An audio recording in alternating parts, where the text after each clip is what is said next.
नहीं तो ब्रह्मांड उपाधित उदाहरित है।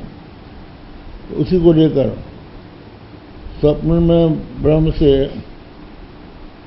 जो नभ का नैल है उस ब्रह्म को लेकर नैनतः इत्यस्य उदाहरण यथाक्षिगम्य इति व्याख्यातम्।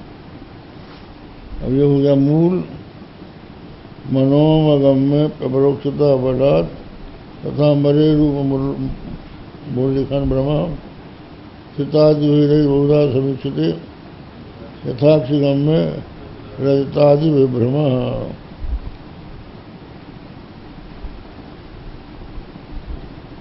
यथा अक्षिगम्य रजतादि विभ्रम।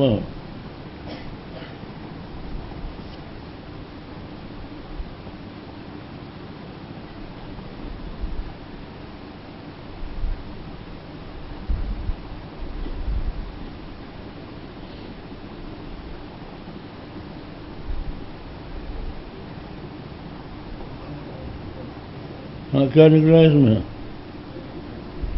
हाँ, स्वामी जी बोलिए। यथाक्षिगम्य रजतादि विभ्रम, ये कहाँ की बात?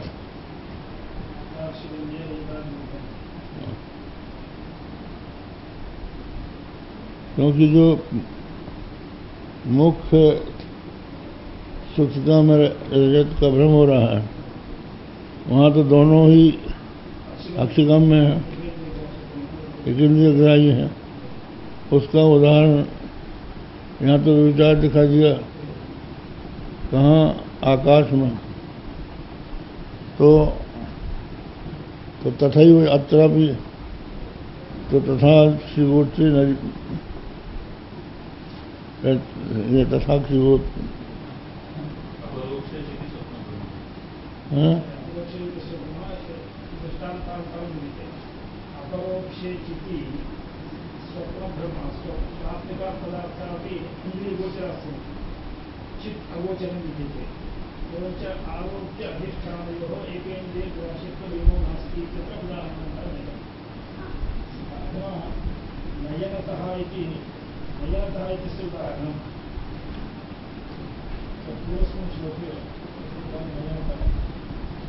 अच्छा, आगे बढ़े। आगे विचार ननु नाकाशो मानसो बाह्यत्वान् मनसो बहिरस्वतंत्रात्।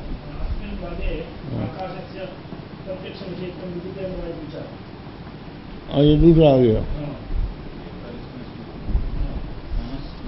अच्छा, मैं हिंदी में क्या होना है? हिंदी में क्या लिखा जरा पढ़ो।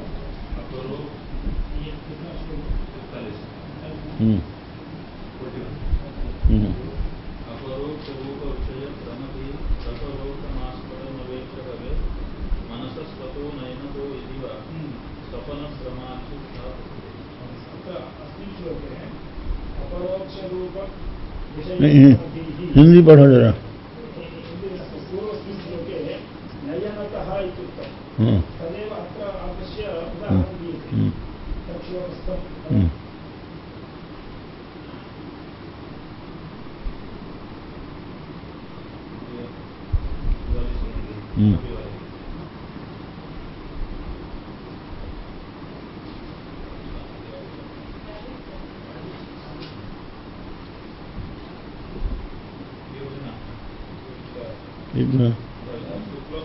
ये भवेत् मनसत् ततो नयनतो यदिवा स्वप्न ब्रह्मादिषु तथा प्रथितः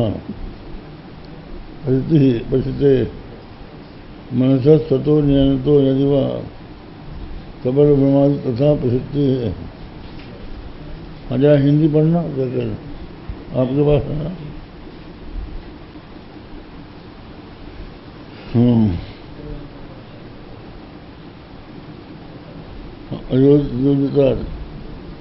जैसे नेत्र गृहीत हुए रजतादि ब्रह्म होता है वैसे ही मनोगृहित आकाश में अपरोक्षता के बल से रूपोल्लेखो शुक्लादि रूप बहुधा भ्रम देखा जाता है। शुक्लम नभा नीलम नभा बाबा, यदि बहुधा भ्रम ऐसा देखा जाता है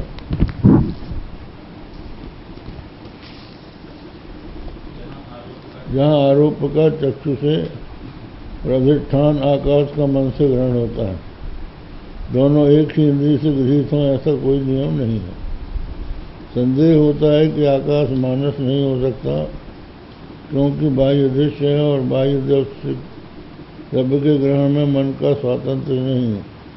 किंतु यह संदेह उचित नहीं है, क्योंकि बाह्य वस्तु प्रमाण ज्ञातव्य रूप से ही साक्षी वेद्य मानी जाती है। आकाश भी साक्षी वेद्य है, इंद्रिय का विषय नहीं है। यदि मन से भी ज्ञात न हो तो अज्ञात स्वरूप से ही साक्षीभाष्यता की आपत्ति होगी। अतः मनोवेद्यत्व तो अवश्य मानना पड़ता है। मनसा ये भी पश्यति मैत्री उपनिषद। आज श्रुतियाँ कहती हैं कि बाह्य वस्तु के ग्रहण में भी मन स्वतंत्र है। मन से आकाश का तब तक ग्रहण नहीं हो सकता जब तक उस पर किसी आकार का आरोप न हो। अतः चक्षु को ही वहाँ आकार समर्पक मानना होगा। यदि कहें कि निरूप आकाश में चक्षु की प्रवृत्ति ही नहीं बनती तो ये कहना उचित नहीं, क्योंकि चक्षु रूप के द्वारा ही द्रव्य में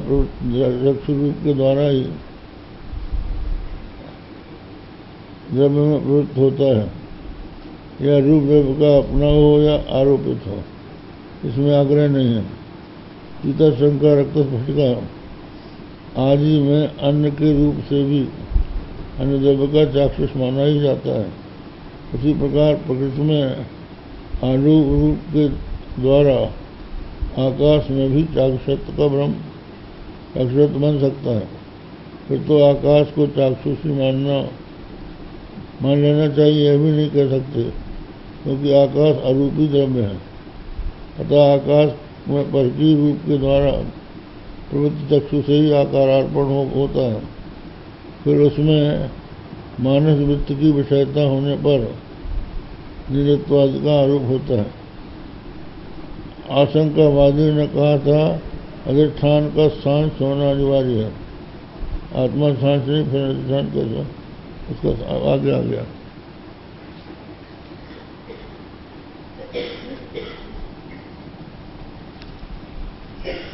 रूप विषय भ्रमधीर अपरोक्ष मास्पद अवेक्ष भवेद मनसस्वतो नयंतो यदिवा स्वप्न भ्रमादिश तथा प्रसिद्धे है। स्वप्न भ्रमादिश तथा प्रसिद्धे है।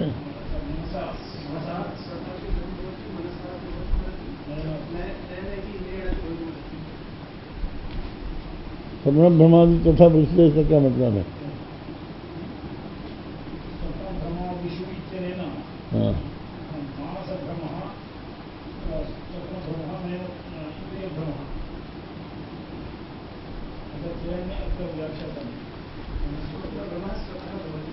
हाँ?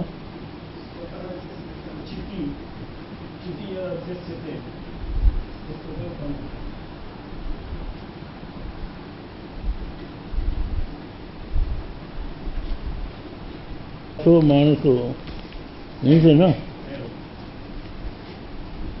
बाह्यत्वान मनसो बहिरत स्वातंत्र्यात्। आकाश मानस नहीं है।